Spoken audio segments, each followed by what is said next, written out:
All right, let's dive into a book that completely flips the script on what it means to be an entrepreneur. We're talking about Bill Aulet's Disciplined Entrepreneurship. The big idea here? Building a company isn't some kind of magic. It's a science, a skill that absolutely anyone can learn. So let's just start with the one question that's at the heart of this whole thing. Are entrepreneurs born special? Is there some kind of founder gene that some people just have? Or is it a process, something you can actually learn, practice, and get good at? Well, this book argues pretty powerfully that it's all about the process. And this slide just nails the mindset shift. We all love the myth, right? The lone genius, the charismatic visionary who just changes the world by themselves. But the reality, the data, it tells a totally different story. Real successful startups, they're built by teams.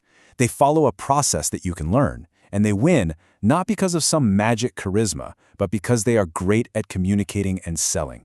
Now, this is Bill Aulet's core formula for innovation, and you have to pay attention to the math symbol here. It's not invention plus commercialization, it's invention times commercialization. And that is everything. It means if you have the most amazing invention in the world, but your commercialization is zero, well, anything times zero is zero. You have nothing. You absolutely need both. And you know what? History is just packed with examples of this. Apple didn't invent the computer mouse. They saw it at Xerox PARC and were absolute geniuses at commercializing it. Google didn't come up with keyword ads. A company called Overture did that. But Google perfected the business model around it. So often, the big winner isn't the inventor. It's the disciplined commercializer. Okay, so with that foundation set, where do you even start on this journey? Well, before you can jump into the 24 steps, you have to do what Aulet calls step 0. You've got to figure out your actual starting point. And really, it just boils down to one of these three things. Are you starting out because you have this great idea you just have to bring to life? Or maybe you've built some new technology and now you're looking for a problem to solve with it? Or are you just driven by a passion, to be your own boss, and you're still hunting for that big what? So an idea could be a concept, right? Like a new business model. A technology is something more concrete, like the device from Sensible Technologies that literally lets you feel digital objects. And a passion? Well, that's about you. You know you're great at something and you want to build a company around it. But here's the key. No matter which of these is your starting point, the process that comes next is exactly the same. And that brings us to the first and honestly the most critical part of the whole process, the relentless, disciplined search for your customer.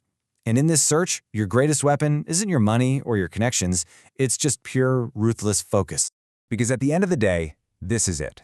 This is the only thing that matters. Not your beautiful business plan, not your amazing tech, not your grand vision. The moment someone pays you for what you've made, that's the day you have a business. Everything else is just noise. Your number one job is to find that person. But finding them is so hard. When you have a new technology, the possibilities can feel completely overwhelming. I mean, look at what the founders of Sensible Technologies were facing. Their device could be used for movie effects, for training surgeons, for designing cars. The list just went on and on. This is what the book calls the founder's fog. And in the middle of all that fog, all that potential, they did the single hardest, most disciplined thing an entrepreneur can do. They chose. Just one. They decided to ignore everything else and put all their energy into winning a single market. And this is the concept of a beachhead market. It's a military term, and it's a perfect analogy. Think about the D-Day landings in World War II. The Allies didn't try to invade all of Europe at once. No way. They focused all their power on capturing one small strip of beach in Normandy. Once they had that beachhead secure, they could bring in more troops, more supplies, and then expand from a position of strength. Your startup has to do the exact same thing. Okay, so you've chosen your beachhead market.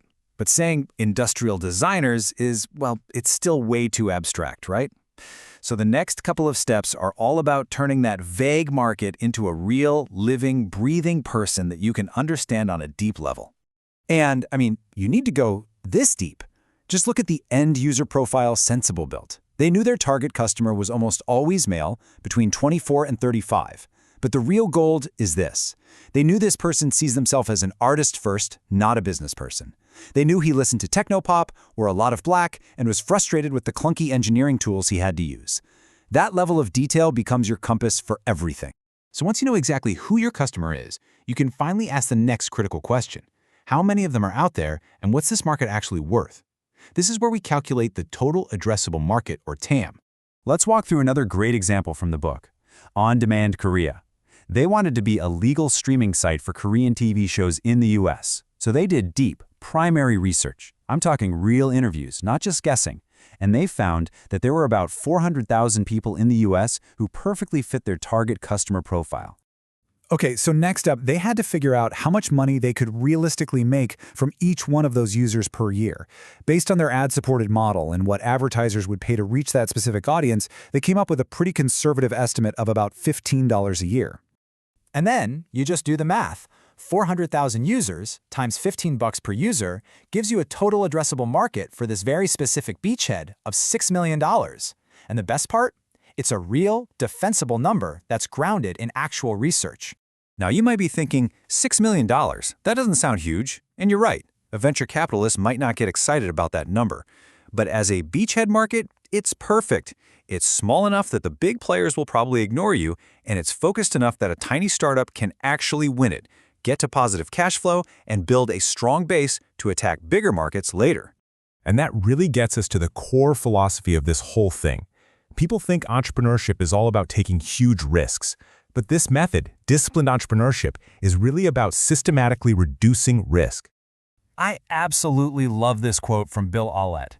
Starting a company is always going to be chaotic. You can't control the economy, you can't control what your competitors do, but you can control your process. You can control how well you know your customer. Discipline isn't the enemy of creativity, it's the framework that actually lets creativity win.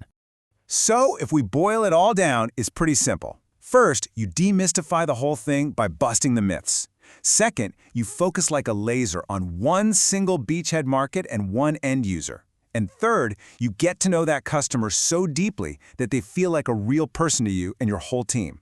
But of course, all of this is just the beginning. You've found a hungry dog. You know everything there is to know about that dog. You've even calculated how much all the hungry dogs just like it could spend on dog food. But you still have to answer the biggest question of all, which is what the rest of the book is about. You've made the dog food, but will the dogs actually eat it?